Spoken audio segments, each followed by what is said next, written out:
आज हम लोग प्रकाश का व्यतिकरण के बारे में जानेंगे। प्रकाश का व्यतिकरण क्या होता है,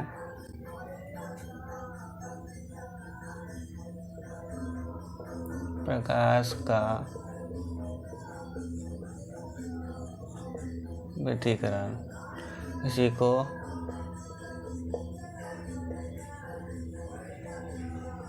इंटरफेरेंस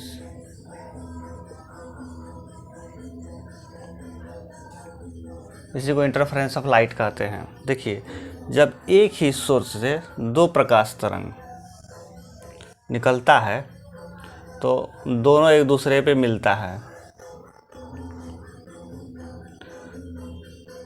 इस मिलने से क्या होता है, कहीं कहीं पे तीव्रता बढ़ जाती है, कहीं पे तीव्रता घट जाती है।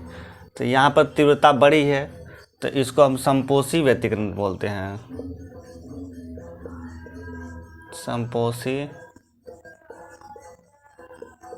समपोषी व्यतिकरण बोलते हैं। और जहाँ पे तीव्रता घटती है तो यहाँ पे विषमपोष विनाशी तीव्रता कहते हैं।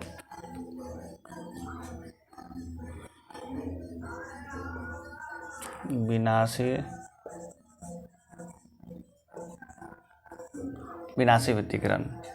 तो जब एक ही सोर्स से, इसमें सेम आवृत्ति और सेम आयाम होना चाहिए, तो सब एक ही सोर्स से दो प्रकाश तरंग कहीं कहीं पे मिलती है, इसी को अध्यारोपण बोलते हैं। या फिर इसको सुपरपोजिशन बोलते हैं। तो इसके मिलने से कहीं कहीं पे प्रकाश की तीव्रता देखिए बढ़ गई है, कहीं पे घट गई है। तो इसी घटना को हम लोग प्रकाश का व्यतिकरण कहते हैं। इसी के अंदर में बहुत सारा उदाहरण है, जैसे प्रकाश में जो साबुन का बुलबुला है वो चमकता है, और या फिर जो भींगा हुआ रोड है उस पर अगर ऑयल कोई गिर जाता है तो इंद्रधनुषीय प्रतीत होता है, या फिर हम उसको बोल सकते हैं चमकता है। मोर का पंख चमकता है, चाहे कोई भी पक्षी का पंख अगर चमकता है तो सब व्यतिकरण है। या फिर एक भाषा में एक शब्द में हम व्यतिकरण को कैसे बोल सकते हैं? व्यतिकरण का मतलब है जो भी चीज़ चमके सबको व्यतिकरण बोलते हैं, बस दो चीज़ को छोड़कर। दो चीज़ क्या है? पहला है इंद्रधनुष, और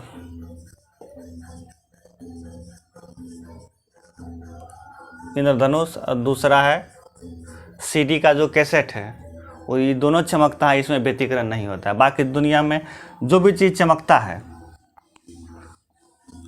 सब में व्यतिकरण होता है। तो इसका परिभाषा हम लोग देख लेते हैं।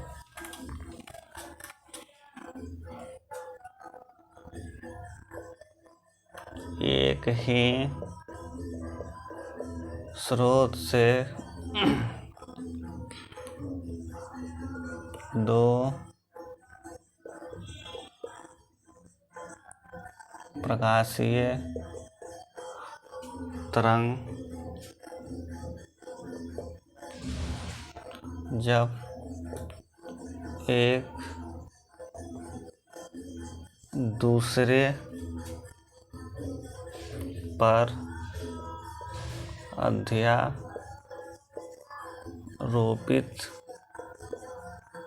होता है तो कुछ स्थानों पर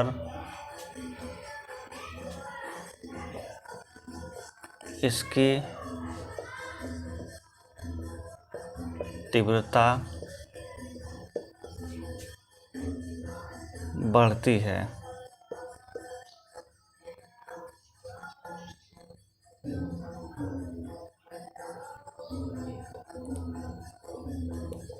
और कुछ स्थानों पर इसकी तीव्रता घटती है। इसे ही प्रकाश का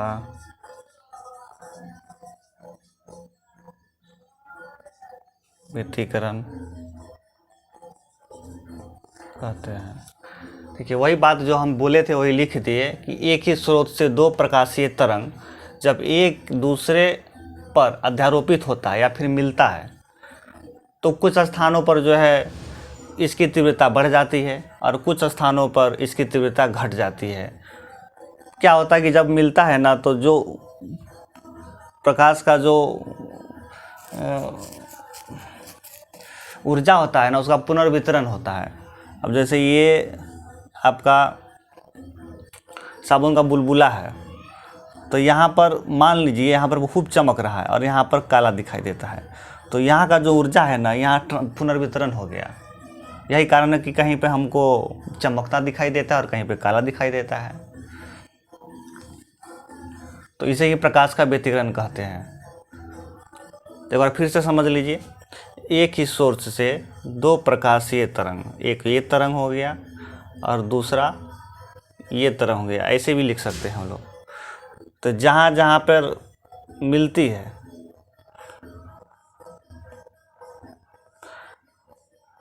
यहाँ पर जो है तीव्रता घट जाती है,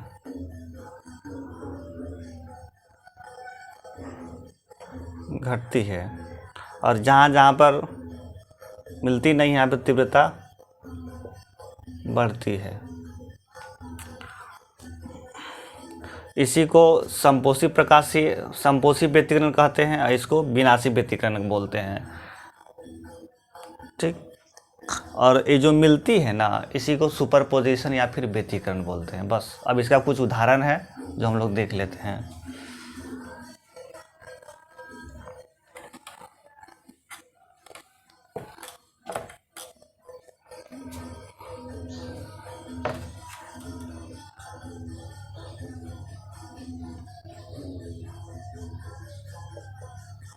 प्रकाश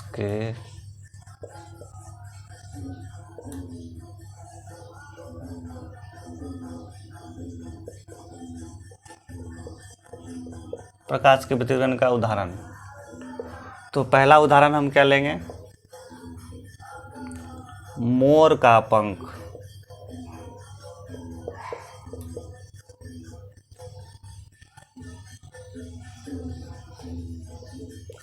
चमकना,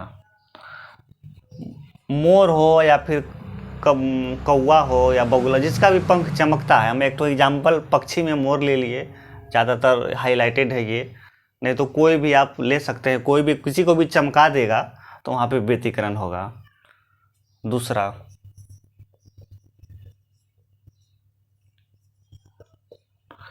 साबुन का बुलबुला।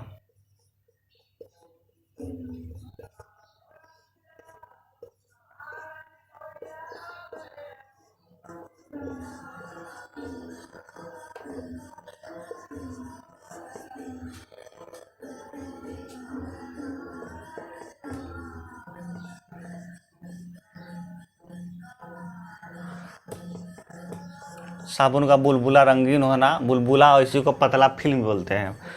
बुलबुला को हम लोग पतला फिल्म भी बोलते हैं।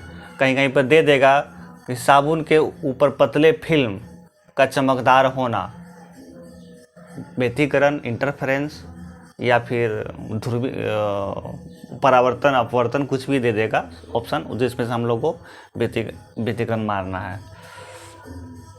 तीसरा हो गया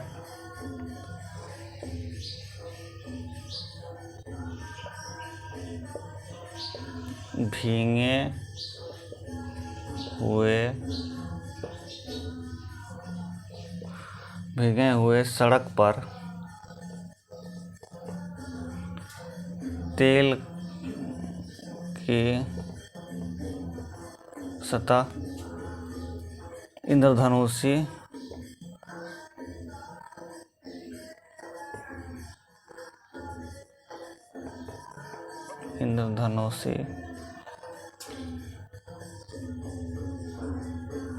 प्रतीत होता है। भीगे हुए सड़क पर तेल की सतह इंद्रधनुषी प्रतीत होता है। जैसे जो सड़क भीग जाता है ना उस पर तेल गिरा तो देख लेना, चमकेगा और कहीं कम चमकेगा, तो ऊर्जा का पुनर्वितरण होता है।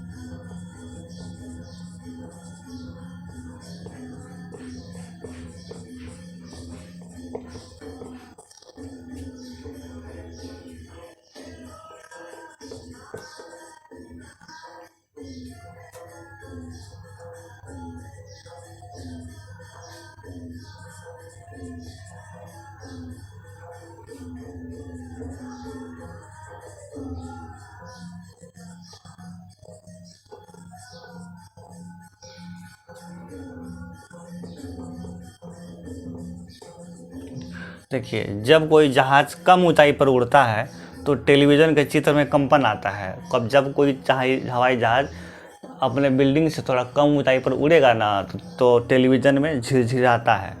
तो उसका भी कारण व्यतिकरण ही है। तो हम लोग 4 उदाहरण देखें। पहला है मोर का पंख चमकना, या फिर कोई भी पक्षी का नाम दे देगा, बुलबुल का दे देगा, चिड़िया का दे देगा, या कौवा का दे सकता है। तो सबका पंख चमकना व्यतिकरण होता है। दूसरा हो गया साबुन का बुलबुला, रंगीन होना, या फिर साबुन का पतला फिल्म, उसी को बुलबुला भी बोलते हैं, इसी को बुलबुला भी बोलते हैं, रंगीन होना। ये भी प्रकाश के व्यतिकरण का उदाहरण है। भीगे हुए सड़क पर तेल की सतह इंद्रधनुषी प्रतीत होता है या फिर चमकता है, ये भी व्यतिकरण का उदाहरण है। जब कोई जहाज कम ऊंचाई पर उड़ता है तो टेलीविज़न के चित्र में कंपन आता है, ये भी प्रकाश के व्यतिकरण का उदाहरण है। अब थोड़ा सा हम लोग देख लेते हैं व्यतिकरण का सबसे पहले प्रयोग कहाँ हुआ था, कौन किया था, इसके बारे में थोड़ा हम लोग जानकारी ले लेते हैं। प्रकाश के व्यतिकरण का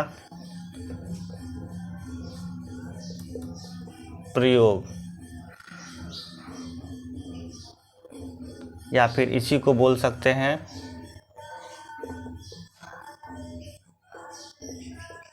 द्विझिर्री प्रयोग, या फिर इसी को बोल सकते हैं द्विक रेखा छिद्र प्रयोग।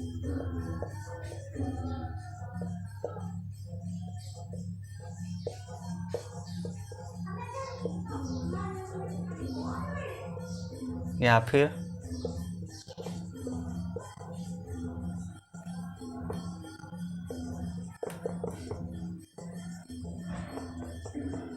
डबल स्लिट प्रयोग। देखिए, प्रकाश का व्यतिकरण जो है सबसे पहले जो है थॉमस यंग ने किए थे 1801 ईस्वी में, और उन्हीं के प्रयोग को हम लोग द्विझिर्री प्रयोग बोलते हैं। कहीं कहीं पे दे देगा द्विझिर्री प्रयोग, तो समझिएगा थॉमस यंग का प्रयोग ही बोल रहा है। या फिर द्विक रेखा छिद्र प्रयोग, ये भी लिख देता है, उसी को भी बोलते हैं। और डबल स्लिट प्रयोग, सब एक ही है। तो इसमें थॉमस यंग जी क्या बोले थे,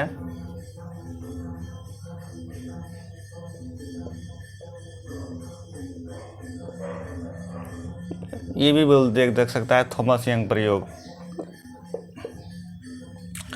तो थॉमस यंग जी क्या बोले थे, एक प्लेट लिए थे, पर्दा लिए थे, और यहाँ पे दूसरा पर्दा लिए थे।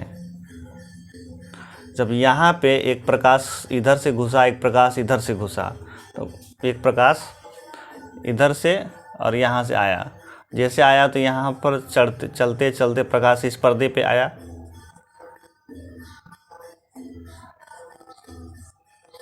इस पर्दे से पार जाएगा।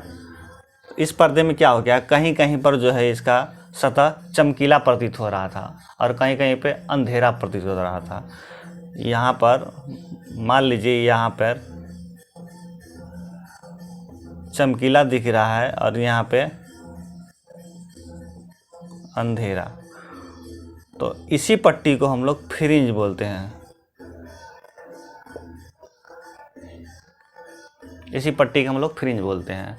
और यही प्रयोग को हम लोग द्विक रेखा प्रयोग, डबल स्लिट प्रयोग, या फिर थॉमस यंग प्रयोग, या द्विझिर्री प्रयोग, या प्रकाशीय व्यतिकरण का प्रयोग, इसी को बोलते हैं।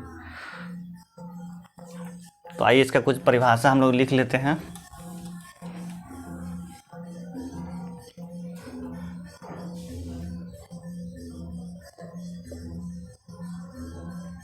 व्यतिकरण का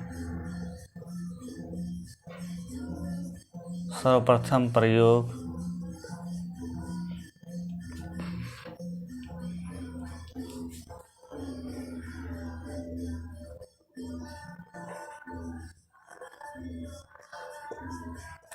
थॉमस यंग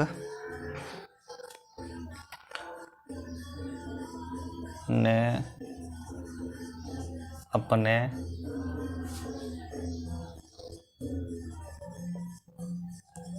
द्विक रेखा छिद्र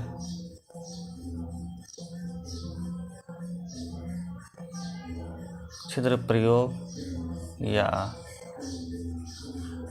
डबल स्लिट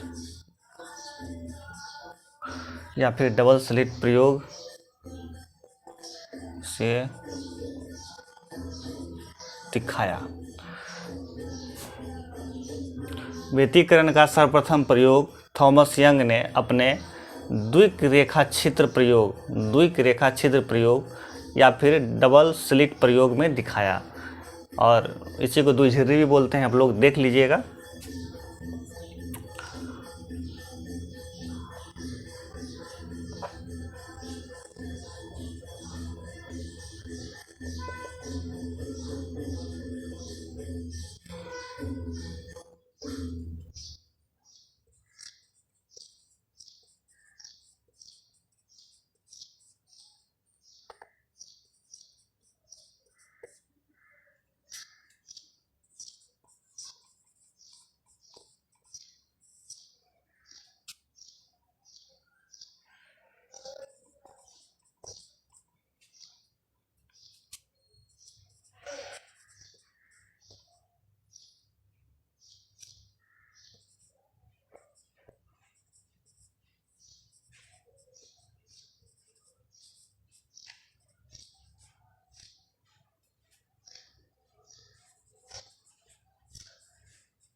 देखिए, डबल स्लिट प्रयोग में जो प्राप्त होने वाला चमकीला और अंधेरा पट्टी है उसी को हम लोग फ्रिंज कहा जाता है। बस यही 2 लाइन है।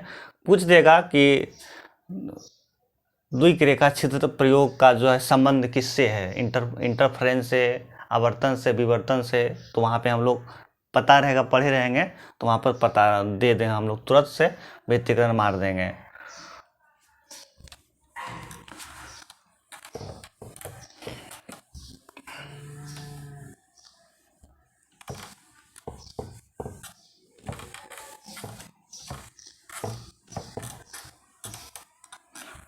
तो ये है आज का टॉपिक, और फिर अगला जो टॉपिक है वह नेक्स्ट क्लास में करेंगे। Thank you.